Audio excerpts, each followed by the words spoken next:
Azerbaijan Without Political Prisoners Public Union held a roundtable discussion on the situation of political prisoners in Azerbaijan. The event took place at Musavat Party headquarters. In the view of roundtable participants, mass arrest of dissidents signals a new wave of political repression in the country.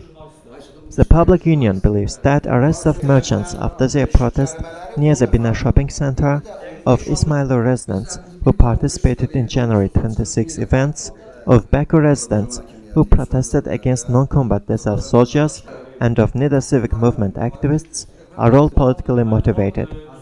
Religious followers who are currently in detention were also considered to be arrested for their active civic stance.